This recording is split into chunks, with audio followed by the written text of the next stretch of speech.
Hi, Amber. This is Luke with WSI Connect. Reaching out, I saw that you received some of the information that we put together to help Montessori schools improve their enrollment rates, and thought I'd take a quick look at your website and see if there were a few suggestions that I could offer to help improve its performance a little bit. I can see it's got an older kind of format and structure to it. A lot of times when we see websites like this, especially with Montessori schools, it just indicates schools that are at full capacity. So if you're at full capacity across all your locations, then some of these tips really aren't that important. There's really no need to put a lot of effort into marketing if you are completely full. But if you're not, I'll give you a few tips that I think could help out in a kind of a quick way.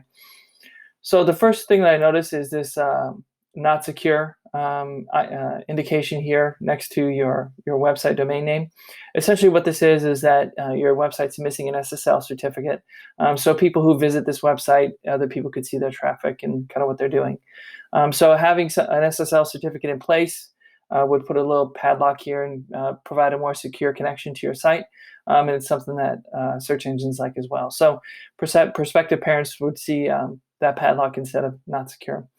Another thing that we really like to include in all of our websites is a lot of really good imagery. Everyone, of course, kids especially, tend to be very visual in terms of how they process content.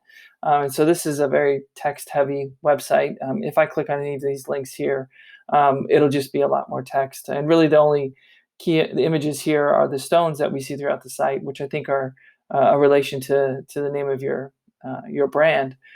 But including images of the kids in your environment and them being engaged in the jobs that they're doing is a better way to kind of showcase your school rather than having to. The text is really good as well, but it adds a lot to the quality of the user experience when you include those images. I noticed that you have multiple locations, and I was kind of curious to see what it would look like if I went to some of these Facebook pages. And what I noticed is that there are a lot of good images available. You've got videos. So there's a lot of good opportunity to utilize this on your website. Again, only if you need to fill capacity. And kind of one of the biggest things that we see for Montessori schools that aren't able to fill all of their capacity is we like to utilize Google to get people from Google to their website and hopefully from the website so they can go in and tour the facility. So if you have multiple openings in your classrooms, this is a good place to focus. What I'm looking at here are the Google search results for a Montessori school in Spring, Texas. These are ads, which are only important if you have a ton of capacity. This section here is the local pack. These are associated with your Google My Business profile.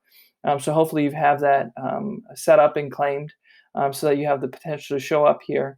And what you need to do is just go into that Google My Business profile and add a lot of content about the programs that you have available. And that'll help increase the likelihood that you could show up in these search results.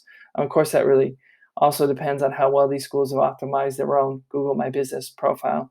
And then adding more images and content to your website or other ways to potentially show up here as well. If you have any questions about this stuff, I'd be happy to kind of go into more detail around how you could leverage Google to drive more traffic to your site and some of the other best practices you could incorporate in your site to get better performance out of it. So yeah, feel free to reach out anytime. Hope this helps.